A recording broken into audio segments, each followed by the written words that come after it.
ಆಯುಧ ಪೂಜೆಯು ಹಿಂದೂ ಧರ್ಮದಲ್ಲಿ ವಿಶೇಷ ಪ್ರಾಮುಖ್ಯತೆಯನ್ನು ಹೊಂದಿದೆ.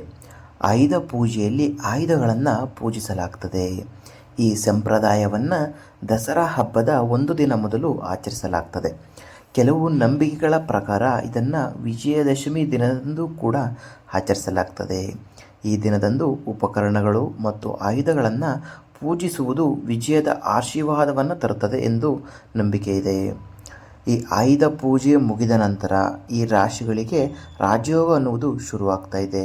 ಮುಟ್ಟಿದ್ದೆಲ್ಲ ಚಿನ್ನ ಅಂತಲೇ ಹೇಳ್ಬೋದು. ಹಾಗಾದರೆ ಆಯುಧ ಪೂಜೆ ಮುಗಿದ ನಂತರ ತಾಯಿ ಲಕ್ಷ್ಮೀ ದೇವಿಯ ಅನುಗ್ರಹದಿಂದ ಒಲೆಯಲ್ಲಿರುವ ರಾಶಿಗಳು ಯಾವ್ಯಾವುದು ಅಂತ ಈ ವಿಡಿಯೋದಲ್ಲಿ ನಾವು ಸಂಪೂರ್ಣವಾಗಿ ಮಾಹಿತಿ ಕೊಟ್ಟಿದ್ದೇವೆ. ಈ ವಿಡಿಯೋನ ನೀವು ಸ್ಕಿಪ್ ಮಾಡದೆ ಕೊನೆವರೆಗೂ ಪೂರ್ತಿಯಾಗಿ ನೋಡಿ. ಅದಕ್ಕಿಂತ ಮುಂಚೆ ನಮ್ಮ ಚಾನಲ್ಗೆ ಇನ್ನೂ ಕೂಡ ಸಬ್ಸ್ಕ್ರೈಬ್ ಮಾಡ್ಕೊಂಡಿಲ್ಲ ಅಂದರೆ ಈಗಲೇ ಸಬ್ಸ್ಕ್ರೈಬ್ ಮಾಡಿಕೊಂಡು ಪಕ್ಕದಲ್ಲಿರುವ ಬೆಲ್ ಐಕನ್ ಕೂಡ ಕ್ಲಿಕ್ ಮಾಡ್ಕೊಳ್ಳಿ. ತಾಯಿ ಲಕ್ಷ್ಮೀ ದೇವರ ಭಕ್ತರಾಗಿದ್ದರೆ ಈ ವಿಡಿಯೋಗೆ ಒಂದು ಲೈಕ್ ಮಾಡಿ. ತಾಯಿ ಲಕ್ಷ್ಮೀ ದೇವಿಯ ಅನುಗ್ರಹದಿಂದ ಒಲೆಯಲ್ಲಿರುವ ಮೊದಲ ರಾಶಿಯಲ್ಲಿ ಸಿಂಹರಾಶಿ.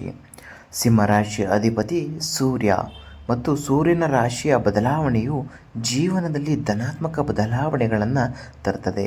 ವ್ಯಾಪಾರ ಮಾಡುವವರು ವಿಶೇಷವಾದ ಲಾಭವನ್ನು ಪಡಿತಾರೆ ಅಂತಲೇ ಹೇಳಬಹುದು. ವೃತ್ತಿ ಜೀವನದಲ್ಲಿ ಪ್ರಗತಿ ಕಾಣಲಿದೆ. ಬೇರೆಡೆ ಸಿಲುಕಿರುವ ಹಣವನ್ನು ಪಡೆಯುವ ಮೂಲಕ ಬ್ಯಾಂಕ್ ಬ್ಯಾಲೆನ್ಸ್ ಹೆಚ್ಚಾಗ್ತದೆ. ಹಣಕಾಸಿನ ಸಮಸ್ಯೆಗಳು ದೂರವಾಗ್ತದೆ. ಹಣದ ಒಳ ಅರಿವಿಗೆ ಮಾರ್ಗಗಳು ಸೃಷ್ಟಿಯಾಗ್ತವೆ.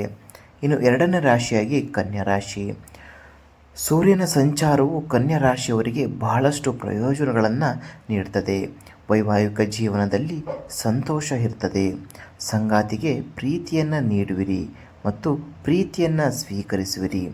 ಕೆಲಸದಲ್ಲಿ ಯಶಸ್ಸನ್ನು ಕಾಣ್ತೀರಾ. ಇನ್ನು ಮೂರನೇ ರಾಶಿಯಾಗಿ ತುಲಾರಾಶಿ. ಸೂರ್ಯನ ರಾಶಿಯಲ್ಲಿನ ಬದಲಾವಣೆಯು ತುಲಾರಾಶಿಯವರಿಗೆ ಉದ್ಯೋಗ ಮತ್ತು ವ್ಯವಹಾರದಲ್ಲಿ ಲಾಭವನ್ನು ನೀಡುತ್ತದೆ. ಕೌಟುಂಬಿಕ ವಾತಾವರಣ ಆಹ್ಲಾದಕರವಾಗಿರುತ್ತದೆ. ನೀವು ಸ್ಮರಣೀಯ ಸಮಯವನ್ನು ಕಳಿತೀರ. ನೀವು ಸಹೋದ್ಯೋಗಿಗಳಿಂದ ಬೆಂಬಲವನ್ನು ಪಡೆಯುತ್ತೀರಿ.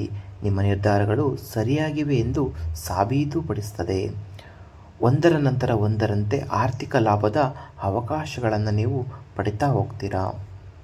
ಇನ್ನು ನಾಲ್ಕನೇ ರಾಶಿ ಮತ್ತು ಕೊನೆಯ ರಾಶಿಯಾಗಿ ವೃಶ್ಚಿಕ ರಾಶಿ.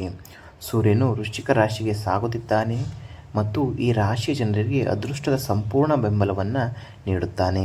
ಅದೃಷ್ಟದ ಸಹಾಯದಿಂದ ನೀವು ಪ್ರತಿಯೊಂದು ಕೆಲಸದಲ್ಲಿ ಯಶಸ್ಸನ್ನು ಪಡಿತೀರಾ. ನಿರುದ್ಯೋಗಿಗಳಿಗೆ ಉದ್ಯೋಗ ದೊರೆಯಲಿದೆ. ಹೊಸ ಉದ್ಯೋಗ ಸಿಗಬಹುದು. ಜೊತೆಗೆ ಹೊಸ ಕಾರು ಮನೆಯನ್ನು ಕೂಡ ಖರೀದಿಸಬಹುದು. ನೋಡೋದ್ರಲ್ಲ ವೀಕ್ಷಕರೇ, ಈ 4 ರಾಶಿಗಳಲ್ಲಿ ನಿಮ್ಮ ರಾಶಿ ಇತ್ತು ಅಂದರೆ ಜೈ ಮಹಾಲಕ್ಷ್ಮಿ ಎಂದು ಕಮೆಂಟ್ ಮಾಡಿ. ಈ ವಿಡಿಯೋನ ಶೇರ್ ಮಾಡಿ. ಧನ್ಯವಾದಗಳು.